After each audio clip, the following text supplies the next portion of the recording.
I'm Eric Wakin. I'm the Deputy Director of the Hoover Institution and the Everett and Jane Houck Director of our Library and Archives. It's my great pleasure to welcome you here today to a conversation between Joseph Torigian and Stephen Kotkin about Joseph's amazing new book, The Party's Interests Come First, The Life of Xi Zhongxun, father of Xi Jinping. I'll have more to say about the two scholars in a moment. Just let me say a couple of introductory remarks and thank yous. I want to thank our director, Condoleezza Rice, for her support of the Hoover History Lab, run by Stephen Kotkin, and of our Library and Archives, and also our overseers, our donors who support everything we do at Hoover. We're almost entirely privately funded, so everything we do is through the generosity of our supporters.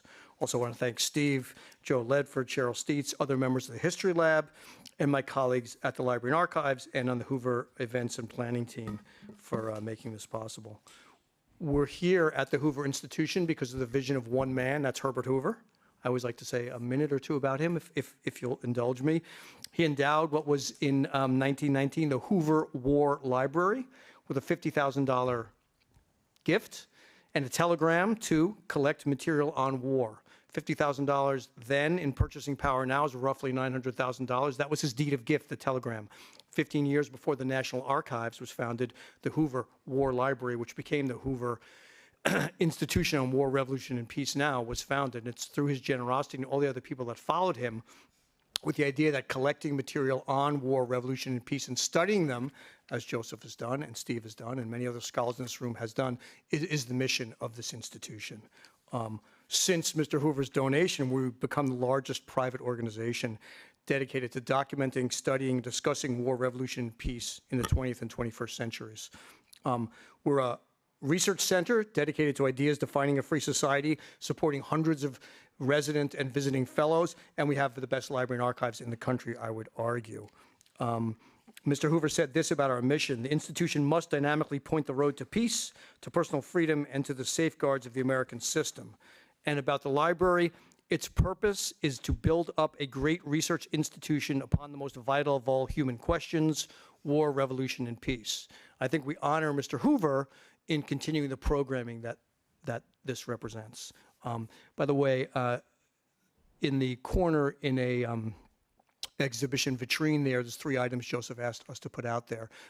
2 are diaries from Lee Ray, who Joseph will refer to, Joseph will refer to him in a moment. The other is a blanket that was given to the Dixie Mission in the 1940s in a province in which Xi Jinping's father was head of the province at the time, so it's possible that this was given to the Dixie Mission by Xi Jinping's father, but Joe's going to say more about that. Now let me introduce our scholars and then we'll get moving. Steve Kotkin is the Kleinheinz Senior Fellow and founder and director of the Hoover History Lab, which functions as a hub for research, teaching, and convening in the classroom and in print. The lab studies and uses history to inform public policy, develops next-generation scholars, and reinforces the work of Hoover's world-class historians to inform scholarship and teaching of history at Stanford and beyond. Steve's research, as you probably all know, encompasses geopolitics and authoritarian regimes. His publications include 2 volumes of a magisterial 3-volume biography of Joseph Stalin, which is as much about Russia's power in the world as it is about Stalin's power in Russia. He's also the author of many other books analyzing the demise of communism, which unfortunately, like Yul Brynner and Westworld, never seems to stay dead. Steve has also hosted the National Intelligence Council at Hoover and is a consultant in geopolitics. Finally, he's the most prolific user of our library and archives, perhaps. Joe Torigian is a research fellow at the Hoover Institution and an associate professor at the School of International Service at American University in Washington, a center associate of the Lieberthal-Rogel Center for Chinese Studies at Michigan, and he's been a visiting fellow in many places, including the China in the World program at Australian National University, a Stanton Fellow at the Council on Foreign Relations, a postdoctoral fellow at Princeton's Harvard China and the World program, and has had many other appointments. His first book was Prestige, Manipulation, and Coercion: Elite Power Struggles in the Soviet Union and China After Stalin and Mao. Today's talk, though, is based on his recent book, which is in front of Joe and everyone else, The Party's Interests Come First. Joseph is also a prodigious researcher in our and other archives, as well as a scholar who has directed significant collections to Hoover. We're very grateful for both Steve and Joseph, not for just their scholarship, but for the way they care about the archives and perpetuate it for future generations by directing donors to give their collections to Hoover. I've pulled a couple items, as I mentioned, from the event. They're displayed here. But right now, please give a warm Hoover welcome to Stephen Kotkin and Joseph Torigian. Thank you.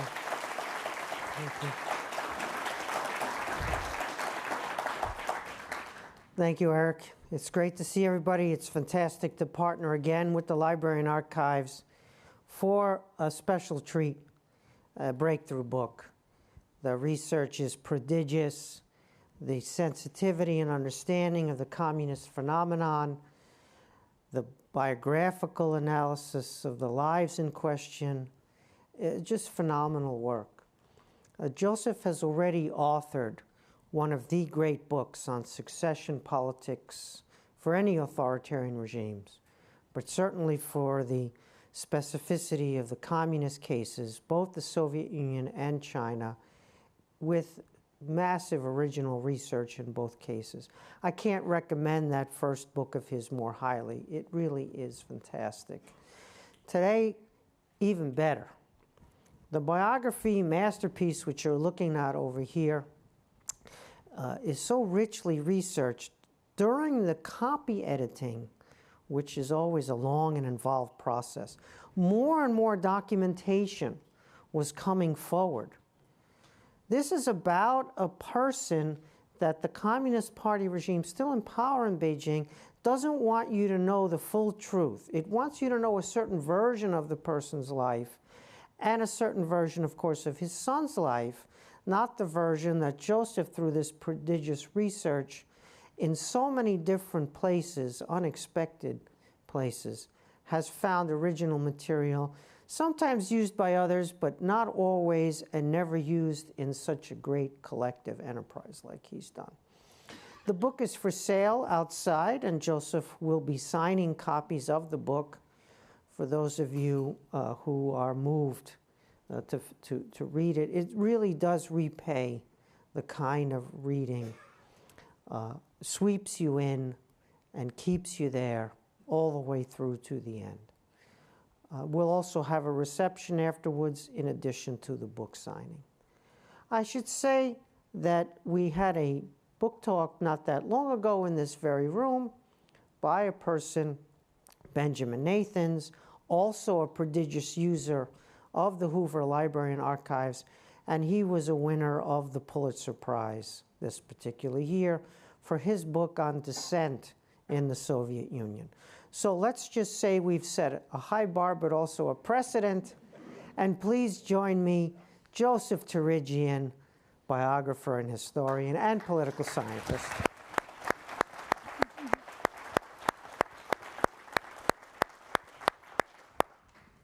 Well, thank you, Steve, for that very generous introduction. It really is an honor to speak to you today, which is the official book launch day at the Hoover, because if it wasn't for the collection here, this book would have been entirely impossible. So it's deeply meaningful that I can speak to you literally feet away from the collection that made my book the book that it is. And so I'm here today to give a talk about Xi Zhongxun, not only the father of Xi Jinping, but a major figure in the revolution and a leading individual in the People's Republic of China after it was established in 1949. So naturally, I'm going to begin my remarks today in Iowa, specifically one of the premier tourist attractions of central eastern Iowa, a German heritage site known for beer and crafts, the Amana colonies. And I'm not just saying that because the Amana colonies are a few miles from the birthplace of Herbert Hoover, and I want Herbert Hoover people to buy my book, although books are on sale right outside. But this was an interesting trip for Xi Zhongxun to go to the United States in 1980 to the Amana colonies at 67 years old. This was a historic trip of Chinese governors to the United States. Xi Zhongxun at the time was the party boss of Guangdong province, which was at the very forefront of China's opening to the West. While Xi Zhongxun was leader there, the first consulate in China was established in Guangzhou, the capital of Guangdong. And Xi Zhongxun is instrumental in the creation of the special economic zones, the most famous physical manifestation of China's new interactions with the outside world. The Americans who organized this trip for Xi Zhongxun that I talked to described him as someone who was friendly, charismatic, the kind of person who would make sure that the translator had a glass of water. but that often he would go quiet as if he had something on his mind, and he could come across occasionally as reserved and distant. But all that changed when Xi Zhongxun visited the Amana colonies. According to one individual who was present, Xi was enthralled. He became a different guy and was almost, quote, crawling across the table. Now, I don't think that Xi Zhongxun was this excited because he loved the beer in the Amana colonies, even though I've been there and the beer is quite good. I think Xi had such an emotional reaction because he was listening to a tour guide tell a story about how a community built on collective and utopian principles had decided 88 years after it had founded to disband. It was a story, in other words, about how a communist society had become a tourist destination. Why? Because the old charismatic leaders had died and their successors did not command total obedience. A system of bureaucracy and privilege had emerged. The collective organization of agriculture had proved inefficient. But most importantly, the younger generation, inspired by the outside world, wanted a more materialist, consumerist lifestyle.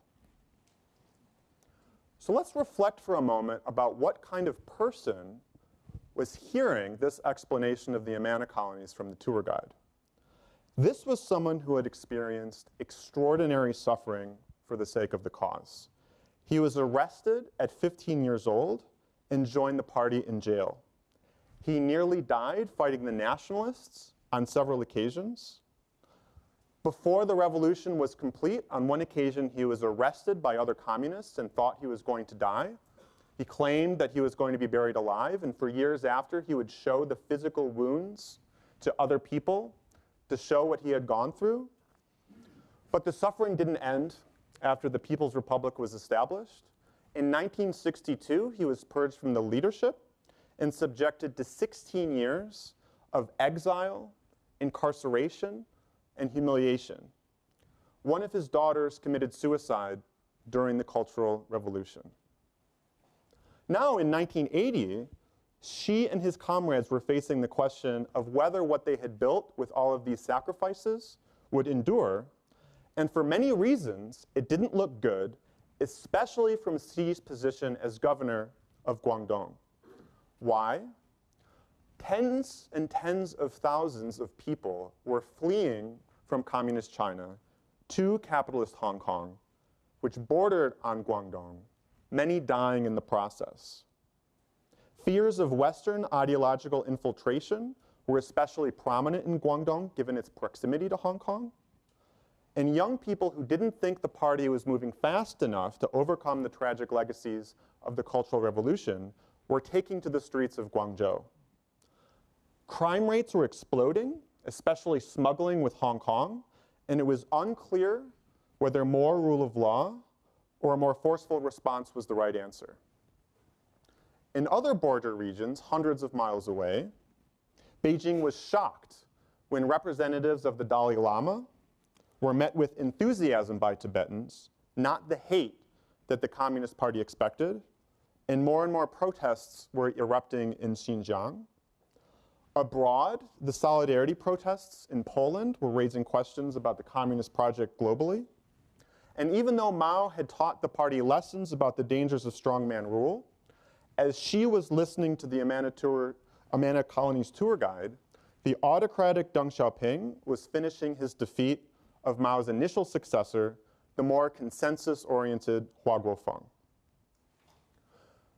There's many ways to try to tie the threads of a man's life together for a book talk, but for the reasons I've begun to illustrate with this anecdote from Iowa, today I'm going to talk about the question of Xi Zhongxun and political order, how a man who suffered so much for a political party thought about how to make it survive while he was alive, but also decades into the future. And of course, this has special relevance for the real reason I know you're all here, which is to learn about Xi Jinping, the son of Xi Zhongxun and the current leader of the People's Republic of China. I'll proceed by addressing 5 themes: ideology, communism as a global phenomenon, Beijing's relationship with ethnic minorities in the borderlands, succession politics, and conclude with perhaps the most existential question: how to win over young people to the revolutionary project.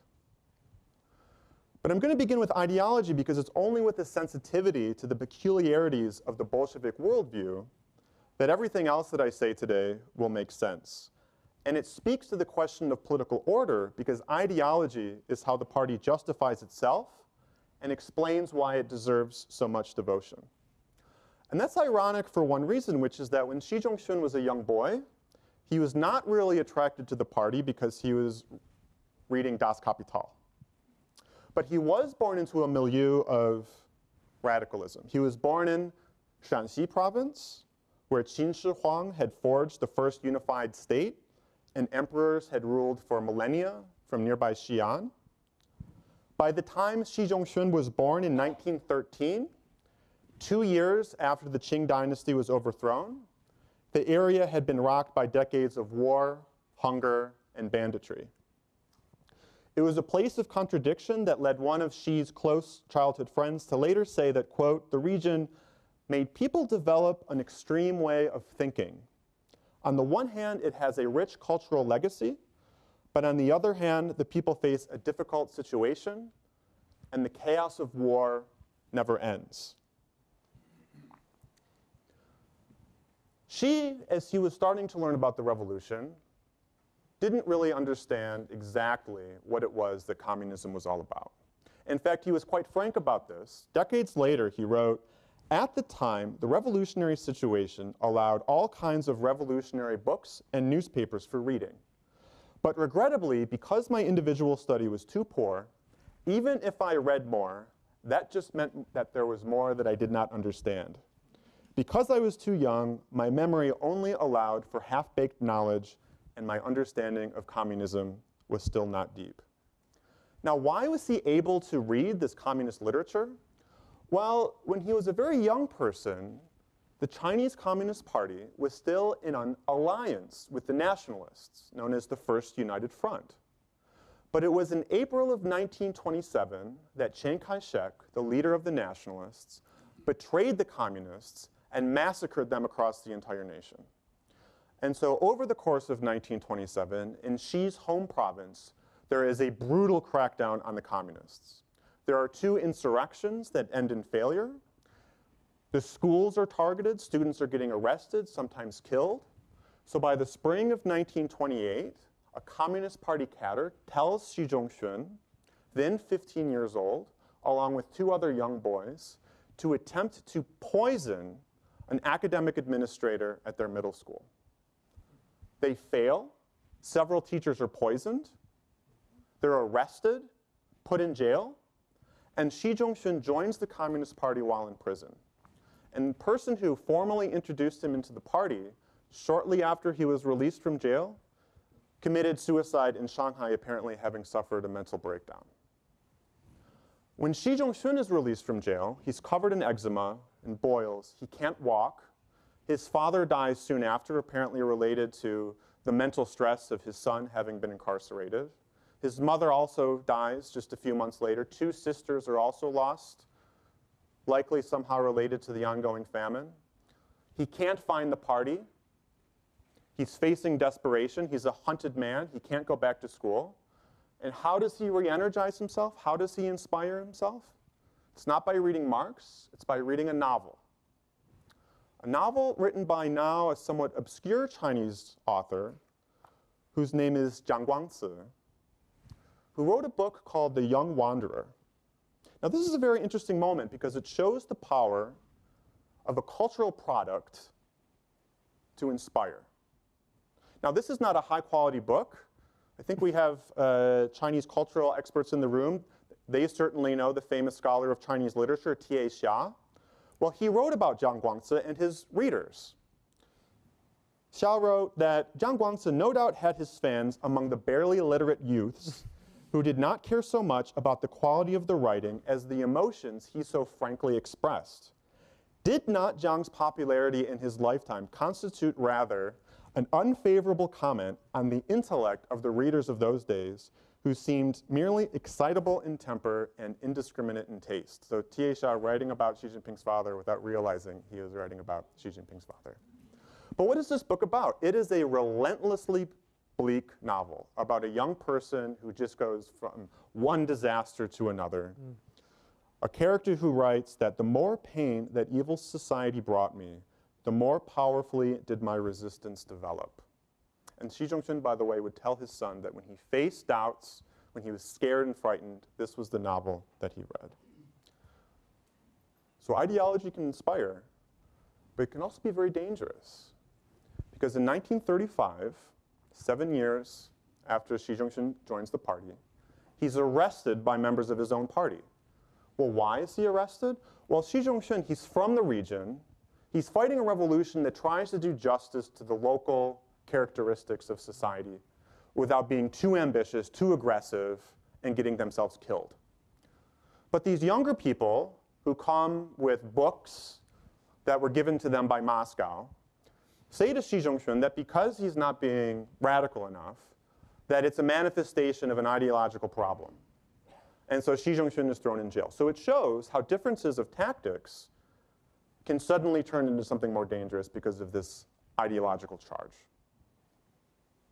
1952, 3 years after the regime is established, Xi Zhongxun is brought from the Northwest to Beijing to become the Minister of Propaganda, meaning his job is how to explain to an entire country of people why they should believe in communism and dedicate their lives to building socialism. 10 years later, exactly, Xi Zhongxun is purged from the leadership because of a novel. In 1962, Mao Zedong, worried that the party was losing its revolutionary elan, became preoccupied with the question of class struggle, and he interpreted Xi Zhongxun's role in the creation of this novel as a manifestation of an ideological problem, and Xi Zhongxun spent, as I said, 16 years in the political wilderness because of it. Xi Zhongxun is rehabilitated in 1978. He goes to Guangdong. Everyone knows that the Cultural Revolution is a disaster, but nobody is quite sure how to justify moving in a new direction without raising so many doubts in the entire project that the whole house of cards comes down with them. So famously, in 1978, the third plenum, economic modernization is now the key link, not class struggle anymore, formally. But just a few months later, the rising paramount leader, Deng Xiaoping, gives a speech in which he introduces a very conservative formulation known as the Four Cardinal Principles. And all of these pro-reform people in the party saw that and said, wait a second, are we going in a new direction or not? We're not really clear anymore. And so it leads to this contradiction between the three and the four. The three meaning the third plenum, economic modernization, and the four cardinal principles, meaning ideological orthodoxy. Now, a lot of people were disappointed in Deng because of the four cardinal principles, but not Xi Zhongxun. Xi Zhongxun says at the time that only with the four cardinal principles can thought be liberated in a way that is right and not wrong, effective and not formulaic. So what's interesting is he's saying we can't get the change right if we don't also continue to talk in these more conservative terms. Now in Guangdong, where Xi Zhongxun is the party leader, people don't understand how to think about this debate. Some people think that reform had already gone too far, that they were liberating thought all the way to Japan and the United States. Other people thought that these ideological debates were totally meaningless and could be ignored. Other people thought that, oh, it's yet another power struggle. We're just coming out of the Cultural Revolution. Are we doing this all over again? And Xi Zhongxun says at the time that we can't move in this new direction without forgetting that we need both a material civilization and a spiritual civilization, which is kind of a remarkable thing for a Marxist to say, a materialist. So he's saying people need to be committed to the cause, but Xi Zhongxun also at this time can't say what communism really is. He says in 1980 that China has already done socialism for 32 years, but we are still groping for just exactly what kind of road we will take. The groping might take a long time before a relatively complete socialist system is achieved.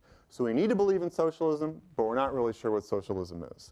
And this explains why over the next decade there are so many zigs and zags in Beijing. In over 1980 and 1981, Xi Zhongxun returns to Beijing. He goes to work at the Secretariat, which is sort of the brain of the party, to work for a man named Hu Yaobang, the new general secretary of the party. And as soon as Xi Zhongxun takes this cushy new post in Beijing, people think another cultural revolution is happening because of the attacks on yet another cultural product, the movie Bitter Love. Well, what is this movie Bitter Love about? Well, it's about an intellectual who is loyal to the party, returns from overseas to contribute to socialism, and then is persecuted horribly during the Cultural Revolution. And the movie includes this famous line, "You always loved the party, but did the party ever really love you?" And Xi Jinping is put in charge of managing this, and he kind of agrees that this kind of thing is dangerous, but he also thinks these Cultural Revolution-style attacks are not a good thing. 2 years later, there's another campaign, a campaign to eliminate spiritual pollution. Again, people think another Cultural Revolution is coming. Xi Zhongxun thinks the whole campaign was distasteful, but at the same time, he's telling foreigners who visit him that spiritual pollution is a real problem.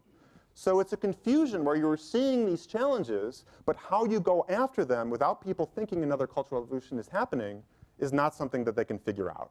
And these tensions explode in 1987 when Xi Zhongxun's boss at the Secretariat, Hu Yaobang, is removed from power. Now, at the meetings that criticized Hu Yaobang, some people say to Xi Zhongxun, you went even farther than Hu Yaobang in this bourgeois liberalization. But I don't think that the fall of Hu Yaobang was so much that he had a different political line from Deng Xiaoping as the inherent difficulty of moving forward with the Scylla and Charybdis on either side of him. And if you look at the self-criticism that Hu Yaobang gives, he says, in theory, reform and opening and the four cardinal principles can be integrated, but in practice, it is very hard. And it requires a great deal of political skill. So you can see that the Communist Party of China had trouble explaining what communism was, which means it's unsurprising that they looked overseas for other models. In 1953, when Xi Zhongxun was the Minister of Propaganda, the #1 slogan in the People's Republic of China was, the Soviet Union of today is China's tomorrow. Now, they don't say that anymore. But by the way, 1953 was the year that Xi Jinping was born. Xi Zhongxun, he's working at the State Council, for Zhou Enlai during the 1950s. What does his bailiwick include? The tens of thousands of experts from the Soviet Union who are sent to China to help them build a new society completely based on the Soviet model. Xi Zhongxun's very first trip overseas is in 1959. Where does he go? He goes to Hungary. That's very interesting because it was only 3 years previously that an insurrection there had raised questions about whether or not communist regimes were as resilient as people thought. On his way back, he stops at the airport in Moscow where he meets a man named Yuri Andropov. Andropov had been the ambassador of the Soviet Union to Budapest in 1956, and his wife developed mental challenges for the rest of her life because of the terror she felt when she saw Communist Party cadres being butchered in the streets of the capital. Xi Jinping returns to Moscow just a few months later. It's very bad timing because just as he's leaving Beijing, there is an incident on the Sino-Indian border, and Chinese troops kill Indian soldiers.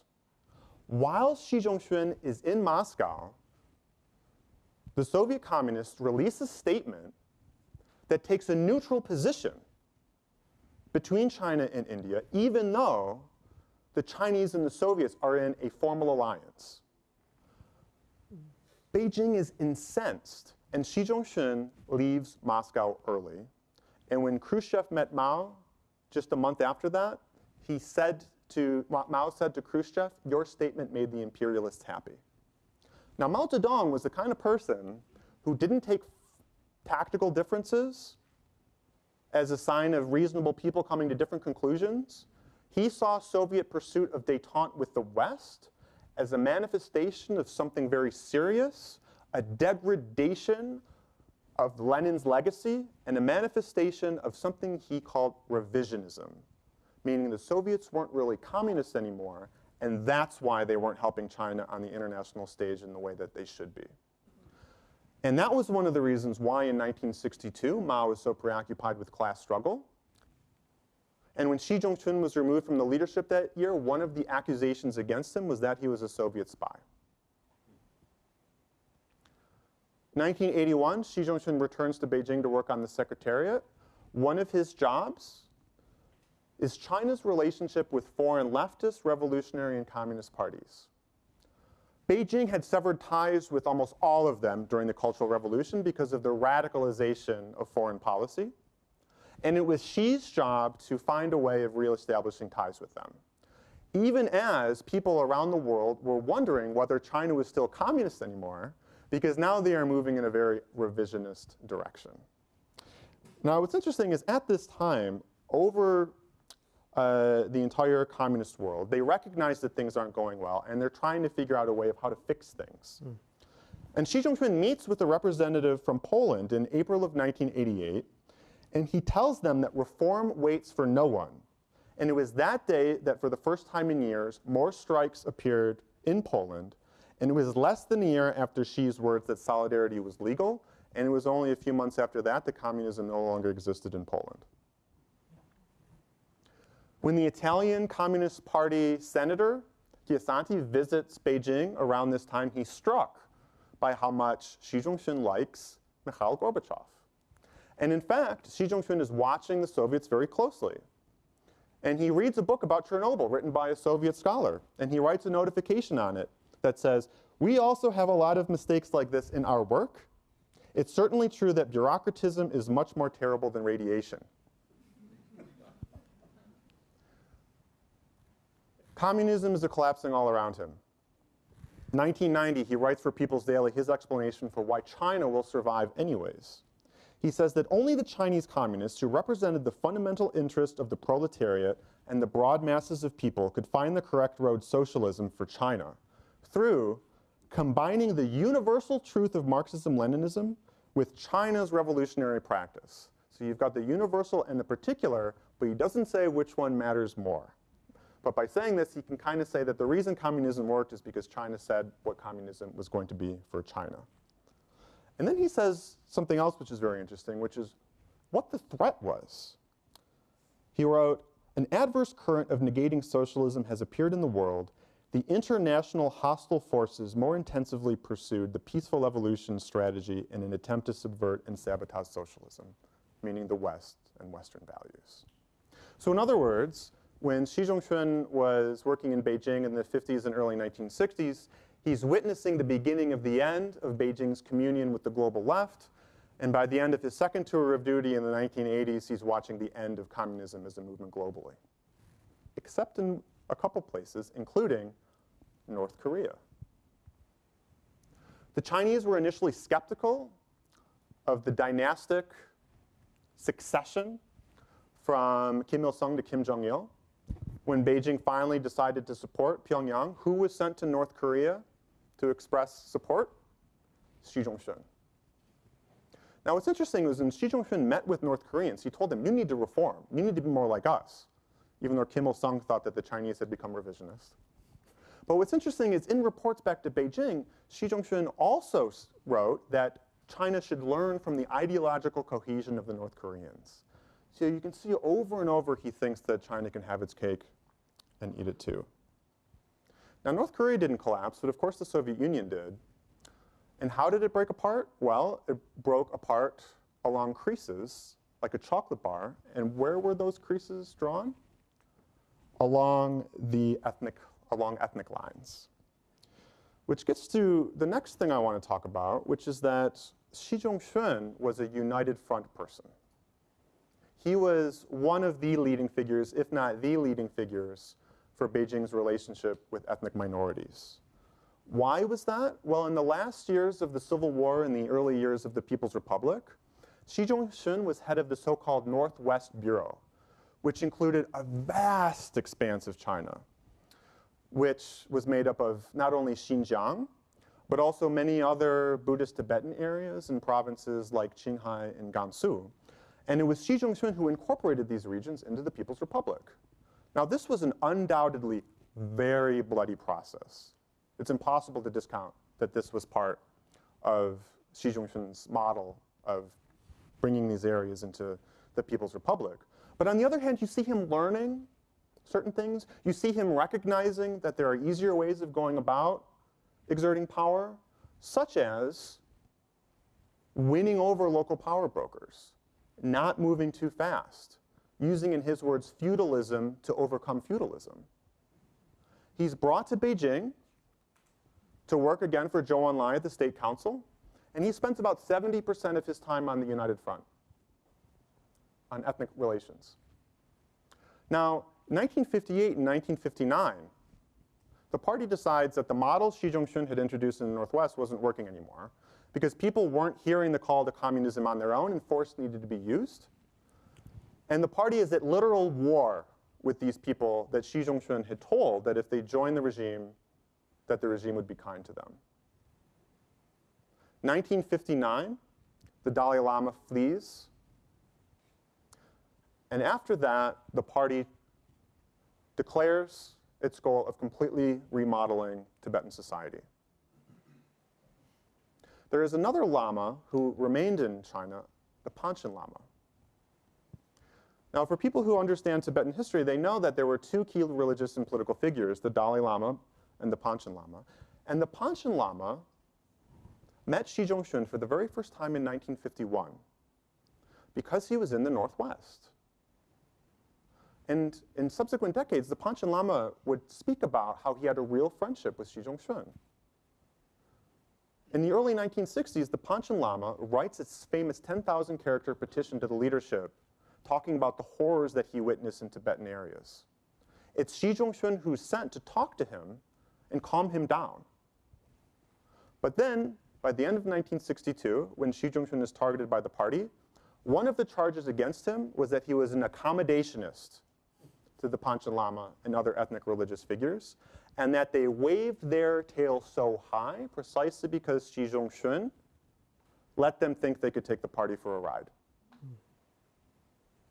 1980, again, Xi Zhongxun goes back to Beijing. And what does he spend most of his time doing? United Front. And boy, is the party facing a crisis. Because in previous years, the party had seen any manifestation of ethnic difference as a sign of class struggle, which had brought Han ethnic minority relations to a level of crisis and tensions. And so Xi Zhongxun says to manage this problem, what they need to do is economic development, address grievances, empower local power brokers, allow religion to come out into the open so it can be controlled, sort of reminiscent actually of the early years of the PRC. And for a few years, it looks like it's working. But then 86, 87, you start seeing protests, and the party is faced with a conundrum, which is, are these protests growing pains? Is it a sign that this new model needs to be improved, that it needs to be tweaked? Or other people in the party thought that actually when you open things up, you don't win people over, they take advantage of you because they're splitists, because they're secessionists. And so Xi Zhongxun is a man of mixed intentions. He also thinks that maybe too many temples are opening, too many mosques are opening. But ultimately, in March of 1989, it's Deng Xiaoping who decides, facing protests in Lhasa, that they are going to be addressed with martial law and a brutal crackdown. And it signifies this very interesting moment of experimentation in ethnic politics in the People's Republic of China. But the 1980s were not just a moment in time where people considered a new possible equilibrium in ethnic politics. They were also wondering whether elite politics at the very heart of Zhongnanhai could be managed better to avoid the pathologies of elite politics under the Mao era, especially the explosive question of succession. Now, if you wanted to ask someone from Chinese history why succession politics were so dangerous, one person it would be good to ask is Xi Zhongxun. Why? Well, as I've alluded to already, in the 50s and part of the 60s, he was the right-hand man to Zhou Enlai at the Secretariat, the State Council. Zhou Enlai, of course, was the premier. And in the 1980s, Xi Zhongxun is the right-hand man to Hu Yaobang, working at the Secretariat. So in other words, twice, he was the chief deputy to the chief deputy. And what kinds of things would he have witnessed? Well, you may think that to read a book that's not about Mao or Deng, that all they did was basically take what the top leader told them to do, and that was that. Well, the life of Xi Zhongxun shows something else, which is it is not that simple at all. And this two-line system is actually quite dangerous. And there's lots of reasons for that. One is that these implementers often face an impossible situation. On the one hand, they were supposed to achieve these goals. On the other hand, they were also supposed to achieve these goals. Sometimes those goals conflicted with each other. Sometimes it wasn't clear how they were supposed to achieve those goals. Sometimes it wasn't clear which goal mattered more. And if you go too far in one direction, you're going to be accused of one ideological heresy. If you move too far in the other direction, you're going to be accused of another ideological heresy. Meanwhile, you have all these other people in the elite who hate you, who are going to Mao and saying, this other person doesn't correctly intuit what you want, and therefore I'm a better person to execute what it is your wishes are.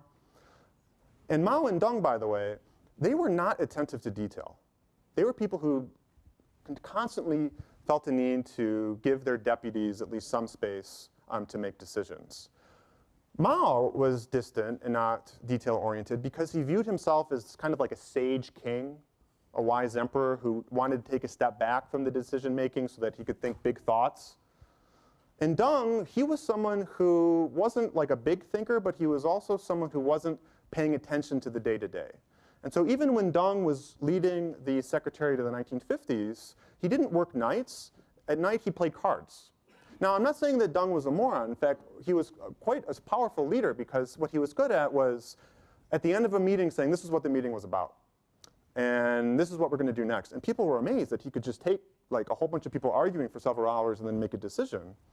But nevertheless, these were people who, if they're not constantly telling you what they want and think, and possibly also changing their mind and evolving, and you're given tasks that are inherently impossible, and they're testing you to see whether you're a good successor, and they want to be absolutely sure that you're the right person, boy, is that hard to get right.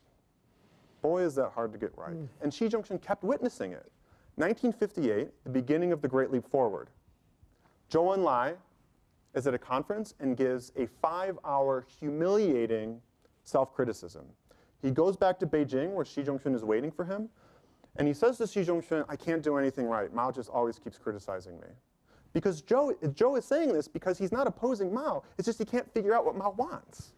And Xi Jinping says to Zhou Enlai, we'll take responsibility together. The 1980s. Now Deng is the leader. Hu Yaobang is the general secretary, the chief deputy.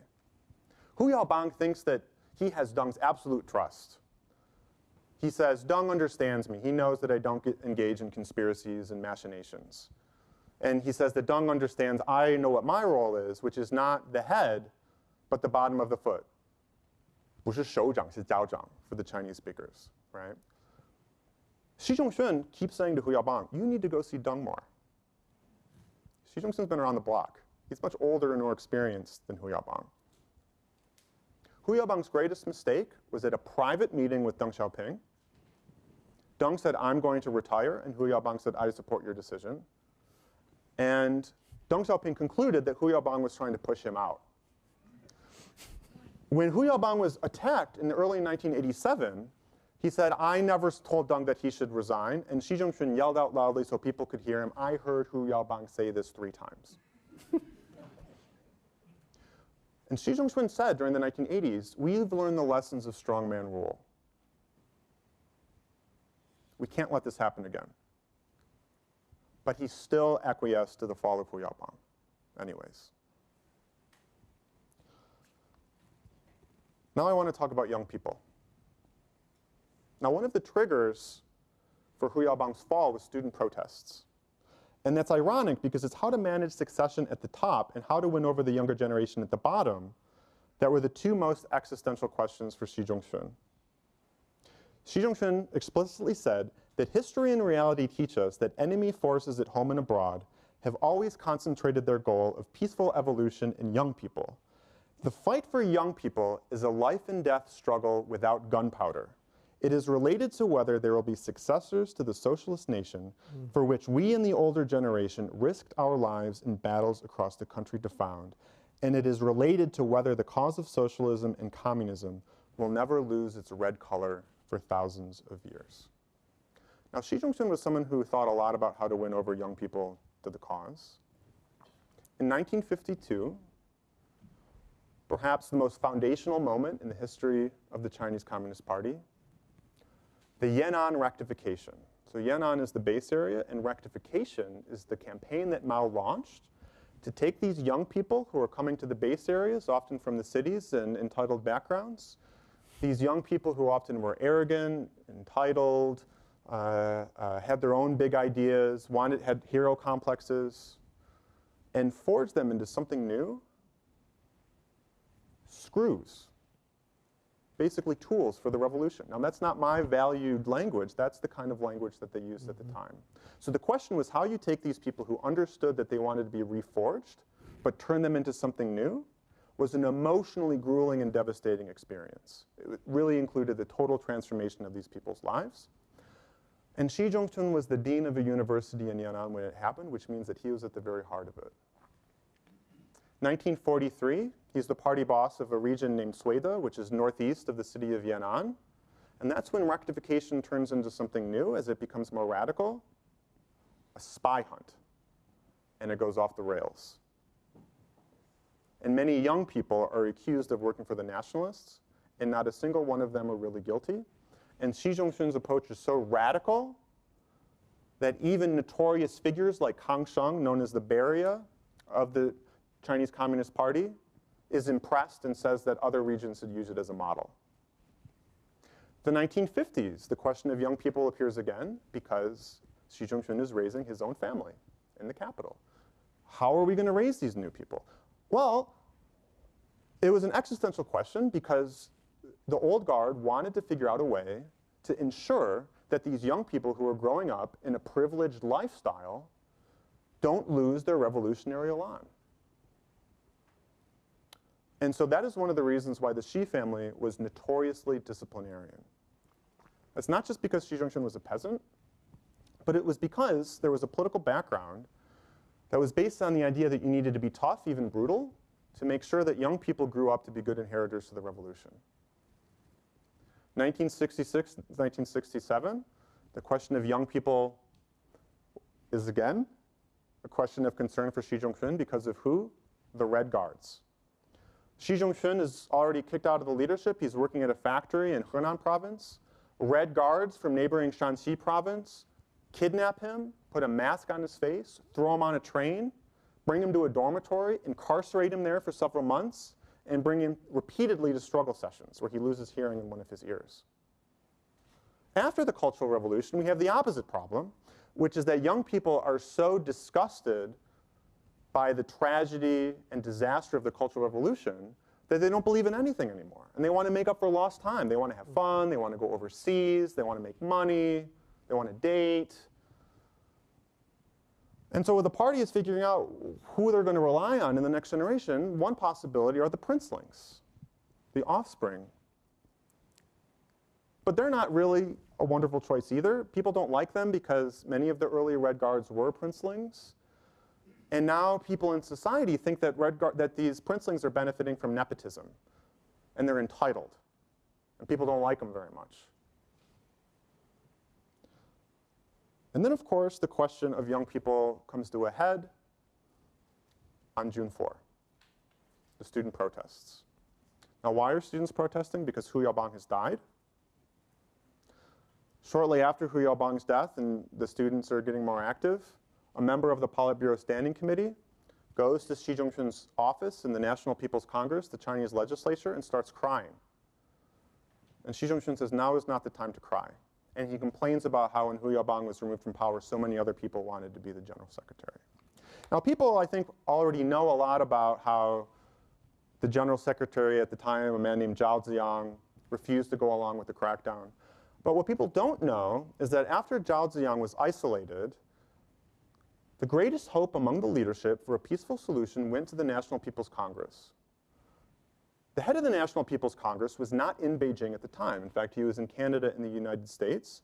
And the highest ranking official who remained was Xi Zhongxun, the first vice chairman. He is writing notifications saying that the way that the party leaders in Zhejiang province are moving forward got it right, which is to talk to the students, to win them over, to not take things so seriously that you make the situation even worse.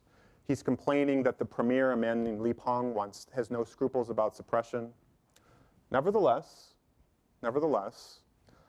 after several days of other senior revolutionaries putting pressure on Xi Zhongxun, even before the crackdown, Xi Zhongxun comes out in support of martial law. And after martial law is declared, after 700 students who hoped that the National People's Congress would save them were killed, he comes out again repeatedly and openly to express support for the People's Liberation Army. 1990, a few months later, there's another meeting of the National People's Congress. Xi Zhongxun screams at the premier, sleeps on the couch, starts saying all of these odd things that make people wonder about how he's doing. And a few days later, he goes to the south, doesn't return to Beijing for 9 years. And in these diaries, written by a man named Li Rui, who was a close associate of Xi Zhongxun, Xi's behavior was the result of, quote, years of pent-up frustrations. And you can see that quote in the open diary over there in the corner. So what does this all mean for how we think about Xi Jinping? Well, it's certainly the case that many people were surprised by Xi Jinping because of their understanding of his father, who was seen as a reformer. Li Rui, the man who I just mentioned, and whose daughter is in the audience today, on his deathbed said to her, as well as one of the sons of Yaobang, that he simply could not understand why Xi Jinping was Xi Jinping because his father was such a good person, and asked them to figure out what happened. Now, in a way, Li Rui kind of got the last laugh because it's his diaries that are here at the Hoover that made my book possible. That doesn't provide full answers, but maybe some context for thinking about Xi Jinping. And I don't want to draw a straight line from Xi Zhongxun to Xi Jinping because a man's mind is not a pool table. It's not that simple. And even Xi Zhongxun's own children have drawn different conclusions about the meaning of their father's life. One, as I said, killed herself during the Cultural Revolution. One became a close associate of these pro-reform senior intellectuals and comrades in Beijing who wanted constitutionalism. Other children made a lot of money. But Xi Jinping chose a different path. And there's a question at the heart of that decision because Xi Jinping, who knows so much about the darker side of party history and who saw his father so heavily mistreated, committed his life to the party in a fundamental way. And that really is a puzzle because if you look at dissidents in both the Soviet Union and China, including Benjamin Nathan's book, it's true that the story of their political awakening often had to do with learning what their parents did or did not do in the past. When their parents made choices that either caused or facilitated terrible tragedies, that left behind political landmines for future generations. Because younger people might someday ask, what kind of system could unleash such violence? And why didn't my parents say no when the party told them to hurt people?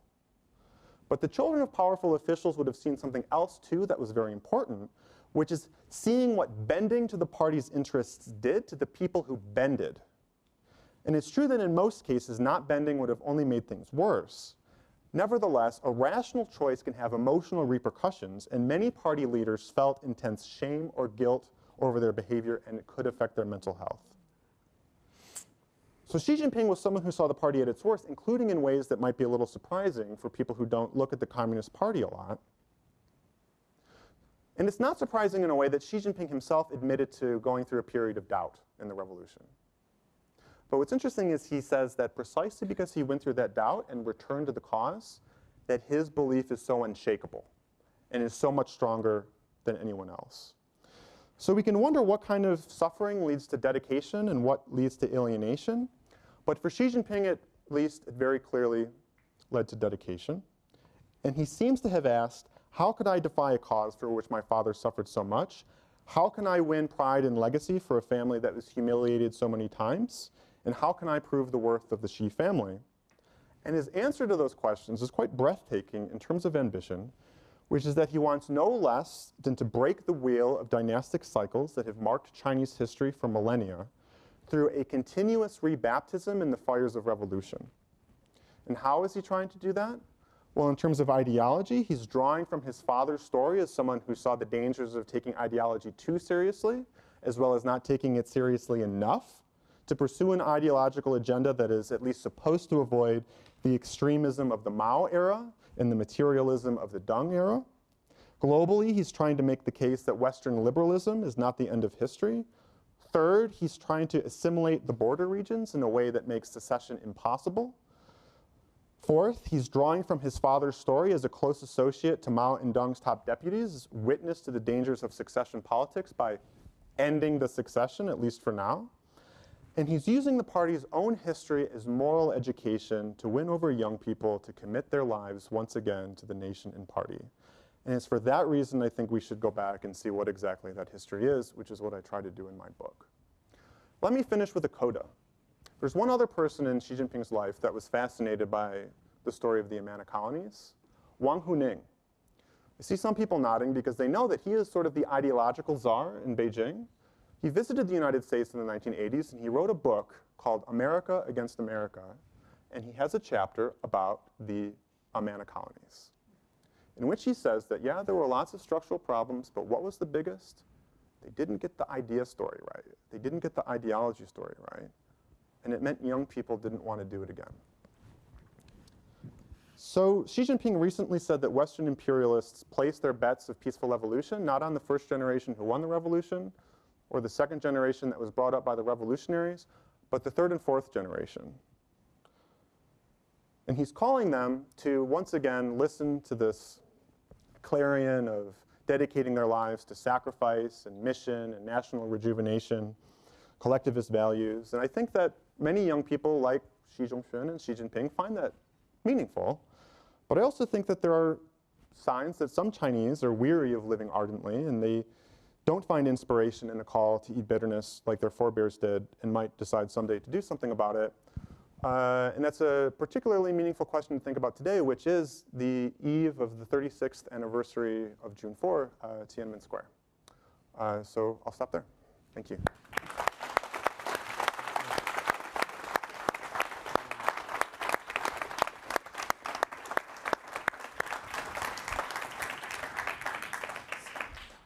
So I'm struck by the fact that the protagonist of the book is the Communist Party. Yeah. We've become very used to books on China, talks on China, expertise on China, talking about special economic zones, entrepreneurs, science and technology, manufacturing, skyscrapers, airports, and this amazing story of material success on an unprecedented scale in a short period of time. And during the study of all of those phenomena, which are real and which are important, there was in many cases, not all, a de-emphasis on matters of ideology, on matters of the party structure, on what people might or might not be learning in party school, the fact that they were still going to party school as a requirement to become a cadre. So in some ways, you're part of the movement to bring the ideology and the party back to the center of the story, not to completely displace the advances, material progress, but to help us understand that there's something more in China under communist rule. In fact, it is communist rule than the great material success. So you've got a story of the peculiarities of the Leninist structure organizationally, very prominent in the book, but you've also got a story of the search for purpose and meaning in life. It's a story of spirituality. It's a story of emotions.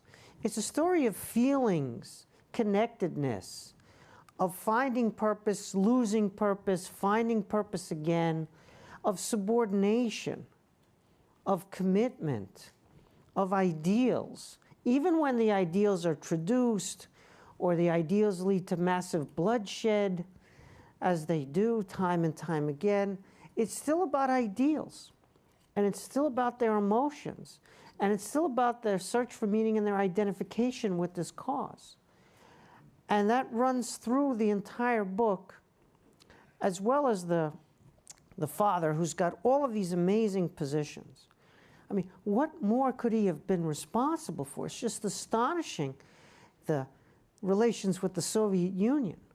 How big was that? The borderlands and the relations with the national minorities, the governing structures in Zhou Enlai's government, and the party secretariat. And I mean, it's everything rolled up into a single figure, again and again and again. Of course, not all simultaneously, but through time. And then he's got more than one wife and more than one brood of children.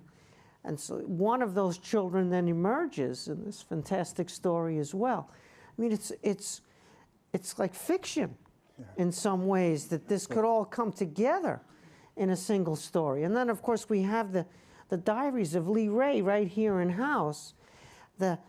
Just a guy who saw the inside of all of this for a really long period of time and recorded it scrupulously, and it was preserved through thick and thin.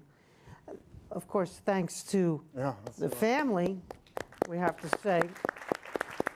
And it's available for you and many other researchers, and just like the Chiang Kai-shek diaries, just enormous demand for them. And so tell us a little more about how you came to this side of the story. Not the side of the story of the skyscrapers and the airports and the entrepreneurialism and the special economic zones, again, all of which is real, but the side of the story where the party's interests come first. So one of the things I tried to do with this book was to demonstrate that for members of the Chinese Communist Party, even though it has this ideal of turning people into screws, as I said during my talk, they're still human beings. And so in the Chinese language, you have these two different words, one for partyness and another for humaneness or humanness. And often they worked in conjunction for Xi Zhongxun. I don't want to say that it was a total divergence, but it's also true that when you put yourself into the hands of an organization that is totalizing, that you need to figure out how to continuously change yourself to remain someone who is useful to it. And so Xi Zhongxun repeatedly said throughout his life that individualism was like a virus or like a bacteria, and that if you allowed it to continue to grow, then it would. So there's never an equilibrium. There's never a stasis. There needs to be this constant struggle, this constant leaning forward, this constant finding out how to eliminate your own strongly held views so that you can line them up with the party. Rationally, I think he understood that, and emotionally, he could intuit the value of it. It was exciting to be a member of the party. I mean, the party was a manifestation of a world historical force, and you were the leader, and you were able to emerge from these constant defeats and near deaths, and the party almost annihilated on so many occasions, and here you came through. So for him to deny the party would have meant denying himself, right? So in the West, we tend to think of Chinese leaders as either good or bad, pro-reform or anti-reform. And Xi Zhongxun was supposedly one of the best, one of the most humane, one of the ones who constantly thought that the party could do a less brutal approach. And there is some truth to that, but at the same time, by taking someone like that and show how complicated even he was, I think is enormously revealing for how the party works.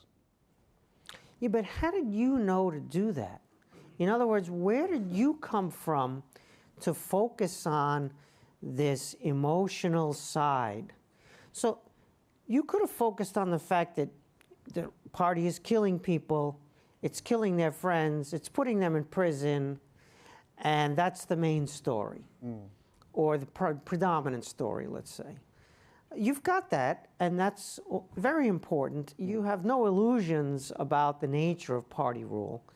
But at the same time, you've got this human story of identification, emotions, tragedy, belief, conviction through hardship, so that when they say things like eat bitterness, infamously, that comes from a place that's not just about imposing rule on people, but it's through life experiences that they've had that they find meaningful. So how did it dawn on you that that was the story?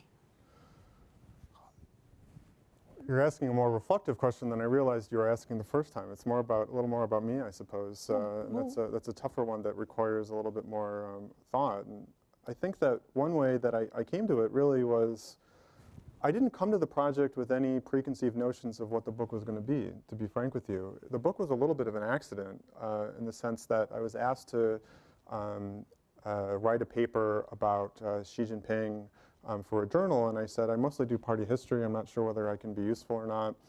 And then the person said, well, write about party history in the Xi family. And then I thought, okay, I'll write an article about Xi Zhongxun and Xi Jinping. And then it became an article, 2 articles, one about Xi Zhongxun and one about Xi Jinping. And then it became a 700-page book about Xi Zhongxun with some parts about it with Xi Jinping. So I didn't say, boy, I really want to write a book about emotions, or boy, I really want to write a book about ideology, but I tried to come to the evidence and allow the evidence to speak for itself.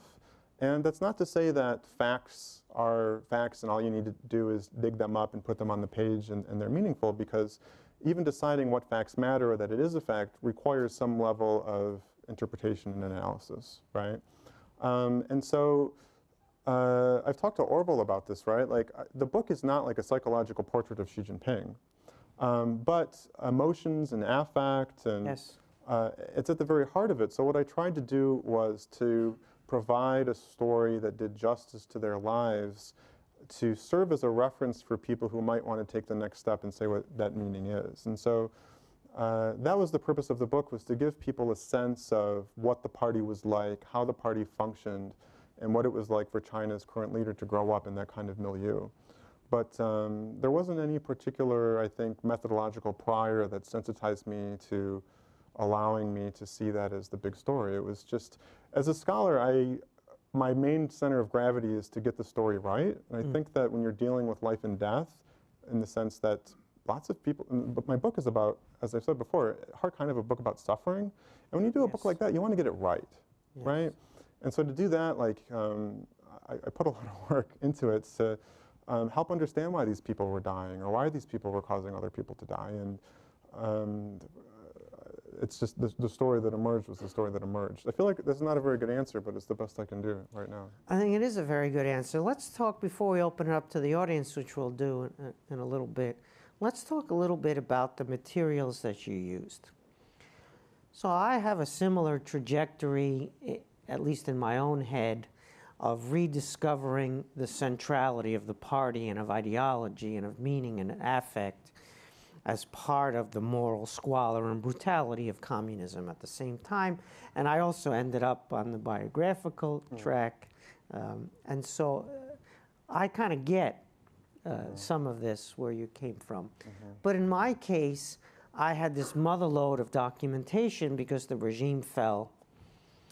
It imploded, but it preserved its documentation. And that documentation, again, is here under our own roof, thanks to the great work of Charles Palm and his colleagues, and the continued work of Eric Wakin and his colleagues. And so I was overwhelmed with too much material, even though during the existence of the regime and the leaders, they didn't want you to see it. Nonetheless, when it imploded, it became everything and anything, and your trouble was there was too much to look at. So the Chinese communist regime is still in power, and they didn't implode. Their documentation is official documentation. The state and the party archives are not sitting here. We have really important documentation that you went through, but not the main documentation of the phenomenon of the regime.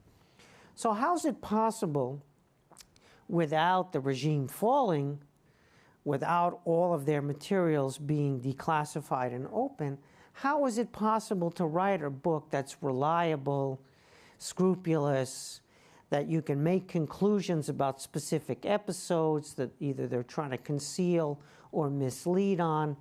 What type of materials did you work on? Where are they located in addition to Hoover?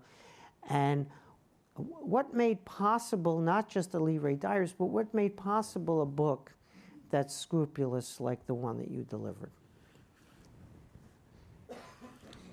When these senior revolutionaries and intellectuals who wanted China to move in a constitutionalist direction first started to fear that Xi Jinping was going to be Xi Jinping, it was in a speech that he gave in 2012. And he gave several explanations for the collapse of the Soviet Union, but one of them was they lost control of their history. And he said that because for him, you need to have these ideals and conviction.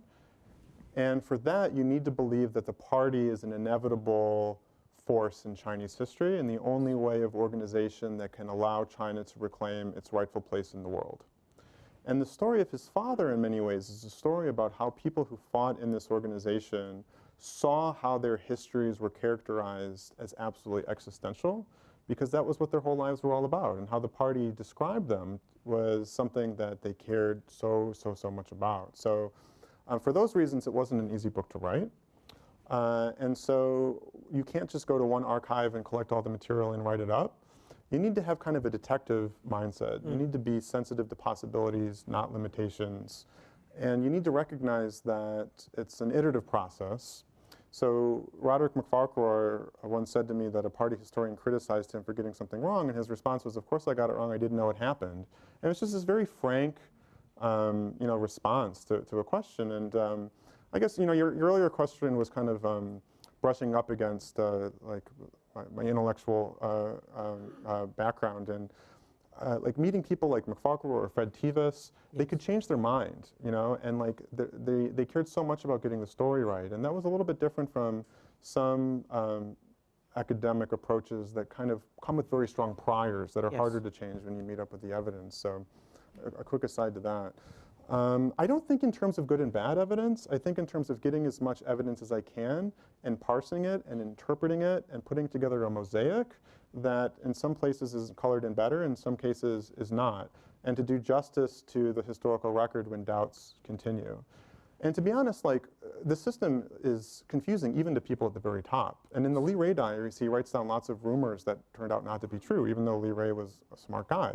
And so the fact that that is so confusing is also a story of Xi Zhongxun, to kind of describe how he was in a system where it was impossible to know what other people were really thinking, precisely because it was such a totalizing organization, right?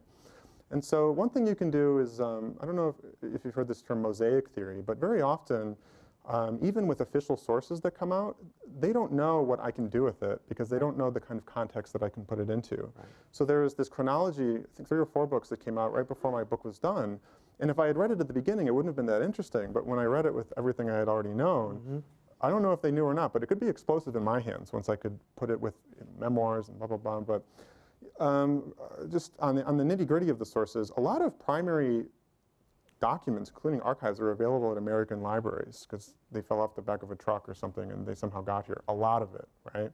Lots of stuff published in Hong Kong and Taiwan outside of censorship. My book could not have been possible if I didn't draw on the historians of Chinese people themselves that were published during a period of openness before Xi Jinping or outside of censorship in Hong Kong and Taiwan. And I also did things like I saw every time that he met with a foreigner, and then I went to their archives or interviewed those people. So he knew the Dalai Lama.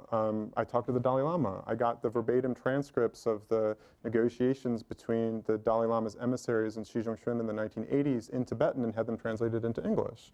I went to the Italian Communist Party archives. I went to the Serbian archives. I went to the Polish archives. And then slowly you can kind of put together a picture that's not complete, but at least gives us enough that it's, I think, useful to get a sense of what his life was generally about.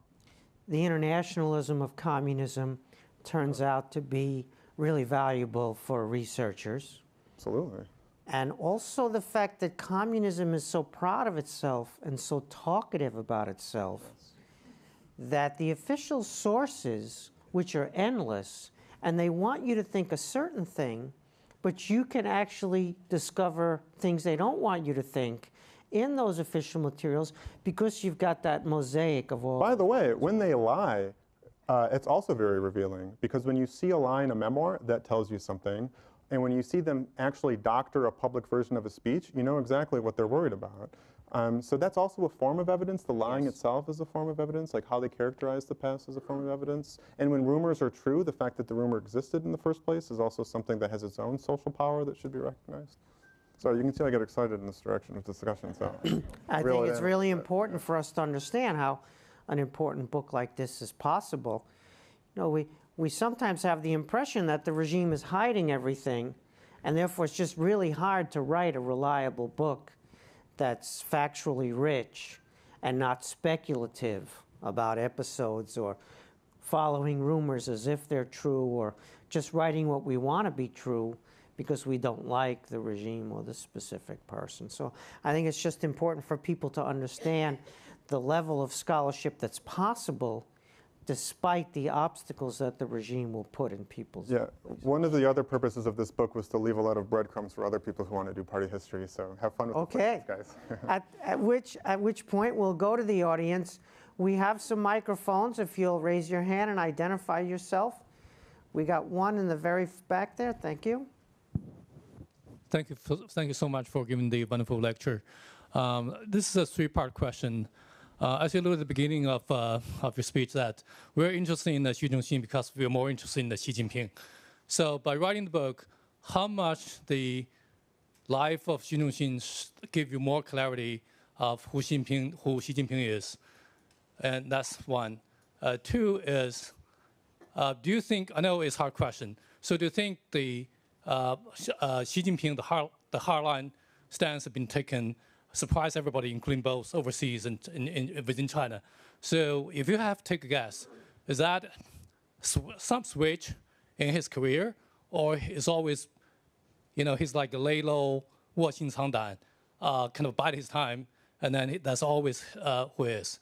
And third question is, since you already wrote the book of Xi Jinping, the father, are you going to move on to write about the son? Okay, thank you. So the book is about Xi Zhongxun, not Xi Jinping. And I think it does have relevance for Xi Jinping in two ways. One is that it's a book about the party and how the party works.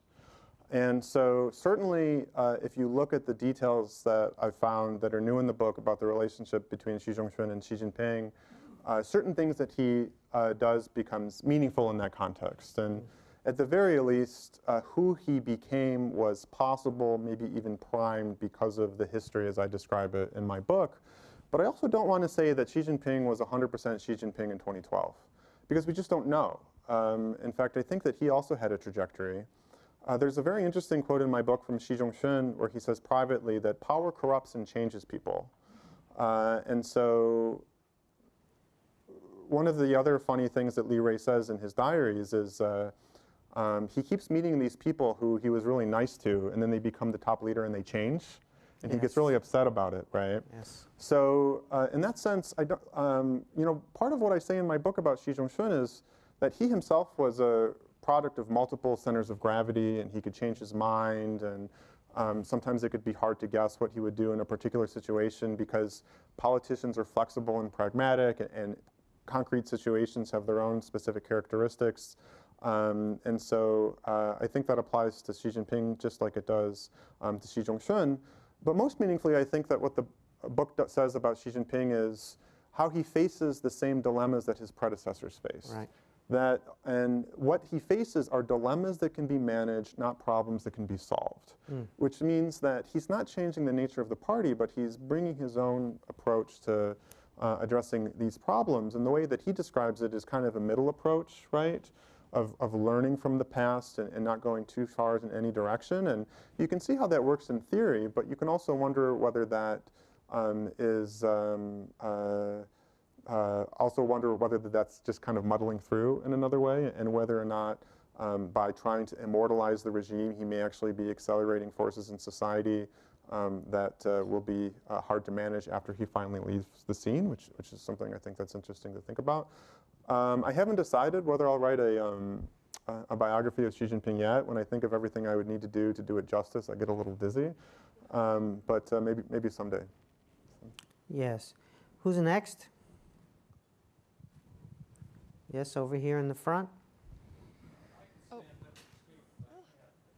you need the microphone because we have a big online audience. Okay, well, to hear the I'm question. interested in the history that you've described, and the work that you've done is kind of a profound study that I had no idea that something like this could be done or that anybody was doing this. But I'm really interested in what's next. And how does the work that you have done cause you to have any view about what influence it may have on what's going to happen tomorrow? And then take that a little bit further. Let's go up and let's take a look at the next generation of people who are going to be living in a society that has this history to build on. But what can they make of it, and what are you hoping will come from the work that you've done? What's your ambition with regard to the work that you've done?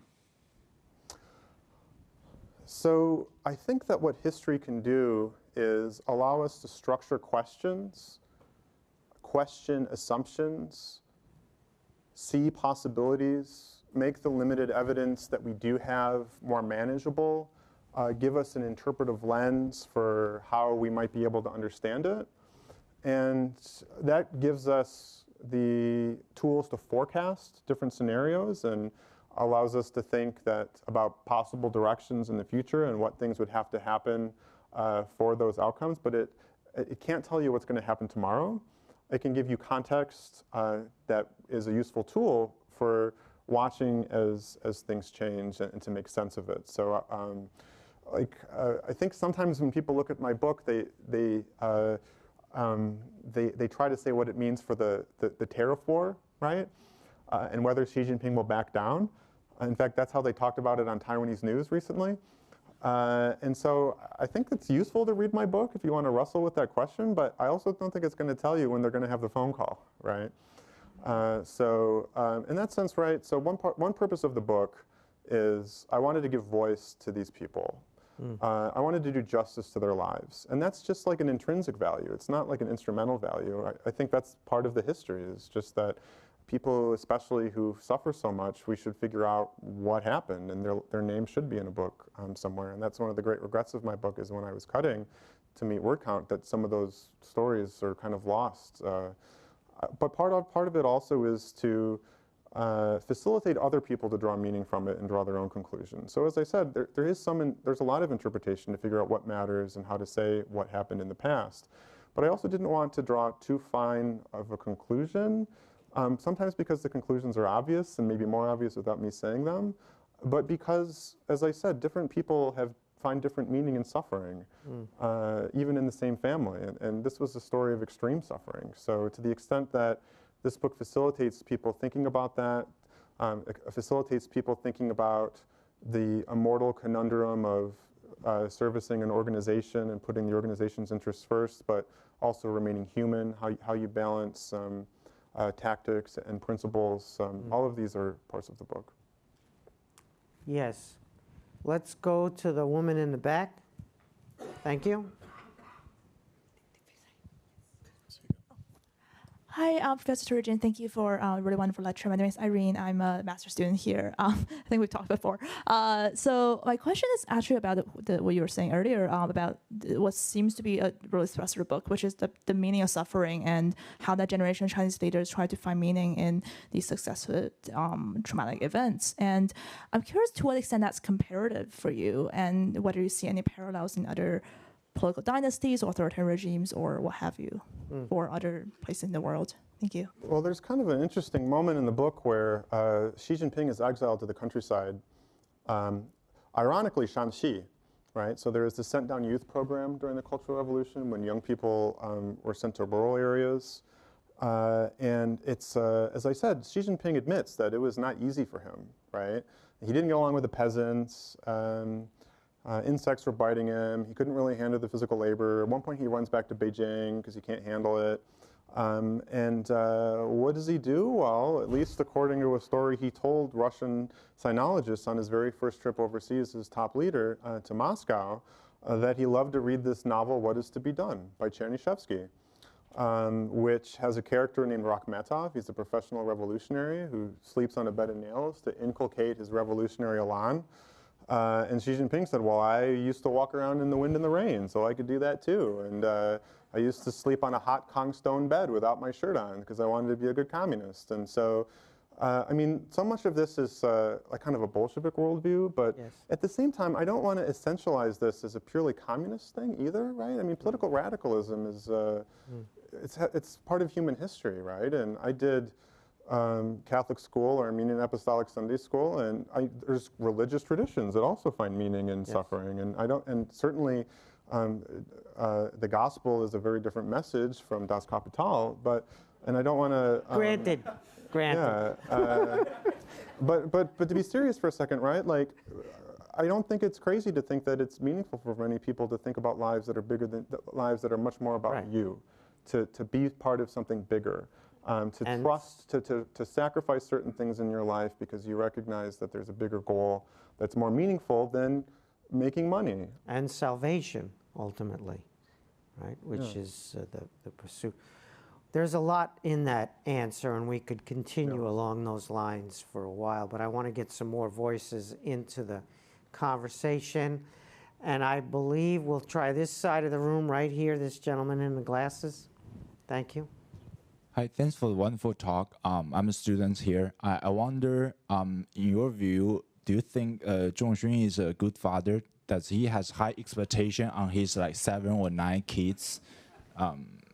Yeah, I mean, part of whether you think he's a good father or not depends on the morality that you bring. And so what I tried to do is for people who want to think about these issues, come to history and be able to open their eyes and face what kind of a father he was. And so according to Bolshevik morality, he was a wonderful father, right? He was a father who regaled his children with stories of the revolution, like the time that he came face to face with a leopard and they glared at each other, and the leopard luckily had just had a meal, otherwise he would have been eaten, right? And I feel growing up in that kind of thing, it's really exciting, right? They were literally reading textbooks in school called Inheritors to the Revolution, right? And so, and then that's at school, and then at home, you have a family that like, when dad gets home and takes a bath, he wakes you up to use the same bath water so that you don't waste water, right? And part of that is a peasant thing, but part of that is we're building a new society, and we need to have all hands on deck, and we need to sacrifice. And we know that Xi Jinping felt guilty later because his persecution affected his family, and it hurt him. And some of the children had views of him that were somewhat negative because he not only didn't support them, but he actively undermined their careers for his political reputation, as opposed to Xi Jinping, where people who were great fans of Xi Zhongxun, who thought that he was a reformist titan, were still nevertheless a little disappointed by the nepotism he displayed for his own son. And he might have thought his own son was different for a variety of reasons. One, he was too young to participate in the Red Guards and doesn't seem to have engaged in any particularly brutal crimes. And in the 1980s, he went to the countryside to raise the ranks as opposed to benefit from his father's status and take a position in the capital. In fact, Xi Zhongxun said Xi Jinping had the makings of a premier, which is interesting because Xi Zhongxun worked for Premier Zhou, right? And then, why he did that, it might have also just because he loved his son, right? Might not have been a political judgment.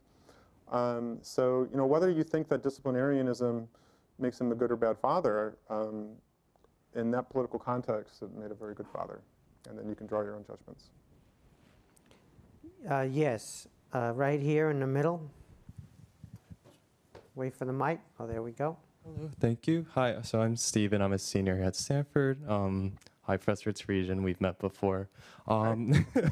You described as this dogged relation to pain, where they see pain as part of their legacy, as proof of their dedication to the party, as a sort of Bolshevik heritage.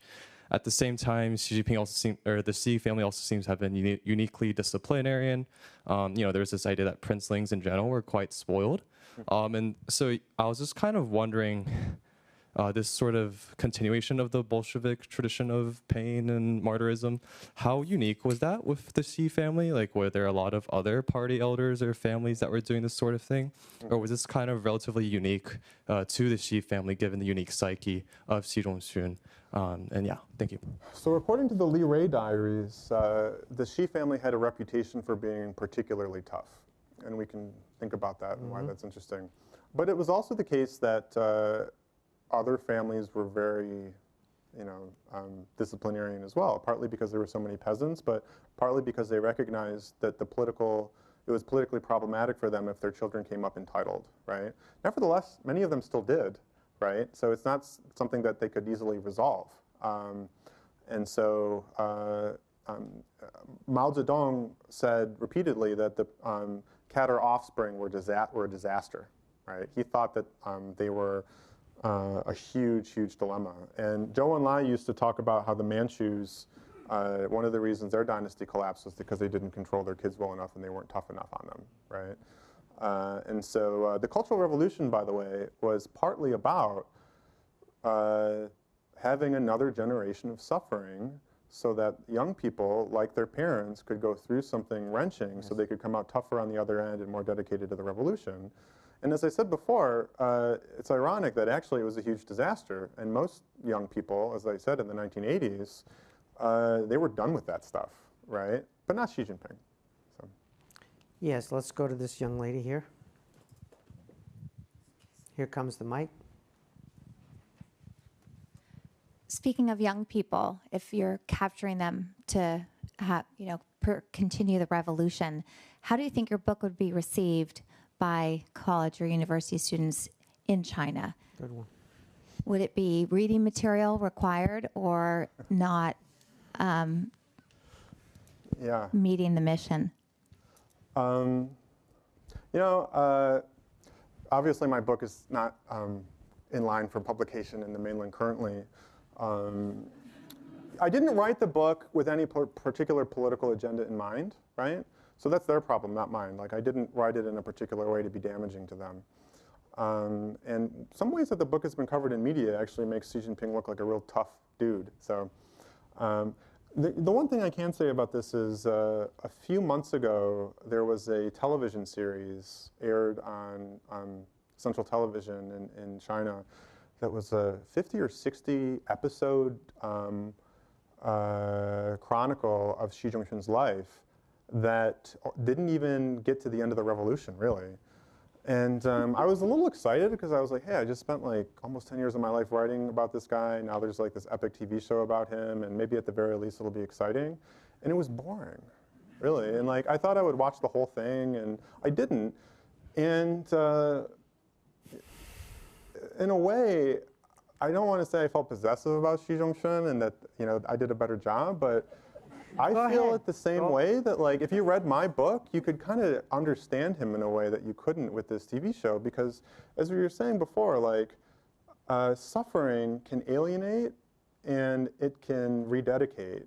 And how you figure out how to do that in a cultural product is hard, because if you're having a TV show about the revolution and it's anodyne and it's maudlin and it's all about misunderstandings, and there's no sense of the bad old days, the all or nothing days, then it's just kind of hard to understand why somebody would care so much about it, right? So that's all I have to say about that. We'll take a couple more, and then we'll have the book signing and the reception. This gentleman over here. Thank you very much. I was very particularly interested in your sharing of Xi Zhongxun's experience in 50s as a deputy to Zhou Enlai, and in 80s with a deputy with Yaobang. And Zhou Enlai had to deal with Mao, and Yaobang had to deal with Deng. And the interest really at that point is not really the party, it's the emperor's interest. So this is a circle back to your book titles, the party's interest come first. It's certainly politically correct, and we always say that in China those days. But it really seems like the emperor's interest comes first. And this is Xi Zhongxun exactly dealing with how he survived. That's my comment. Yeah, that's a wonderful question, right? So it reached a level in the 50s, 60s, and 70s that Mao was the party. And as Fred Tevis, who's someone I deeply admire, who has written extensively about Chinese politics, wrote that for them to deny Mao would mean denying themselves. And so there was certainly a rational element and fear that when Mao made a decision and you didn't understand it, that you weren't going to oppose it.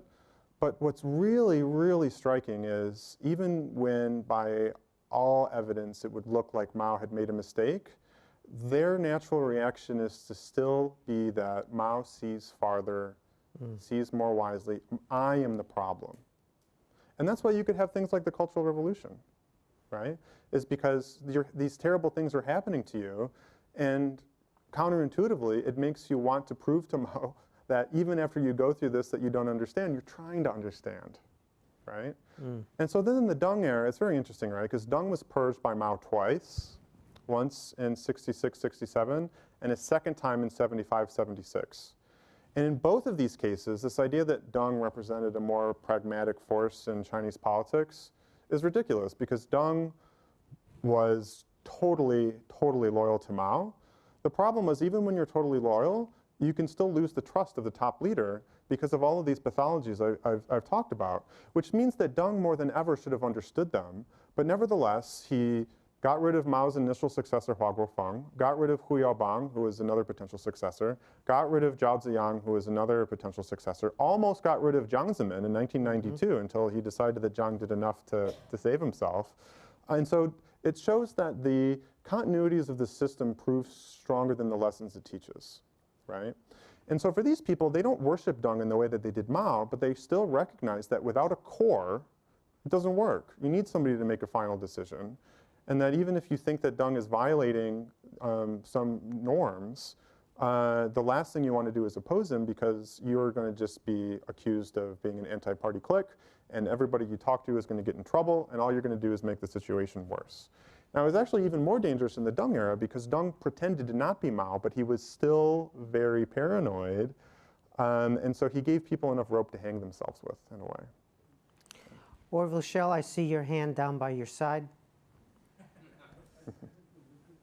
Go ahead, Orville. Oh, okay. Linan Yang has a question. Yes. Thank you, Orville. I do not have a question for you. You answered my question. Okay. Thank you so much. I remember the first time you reached to me, you asked me, do you believe there are two fictions in the party? I said no. And you were very happy about my answer. So I know that would be a really good book, because you understood the CCP. But then later on, I have been wondering what happened, because the book dragged so long. And then today, I'm so happy. I'm so happy. And because you wrote not a textbook, you wrote a novel. Just like Xi Zhongxun was released from the jail. It was motivated not by ideology, but by a story, a young person's story. Thank you so much. Thank you. Ladies and gentlemen, Joseph Torigian. Thank you. Thank you. Thank you.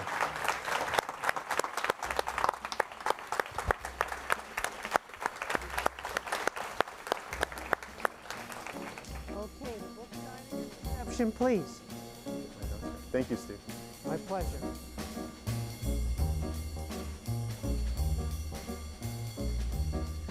Thank you.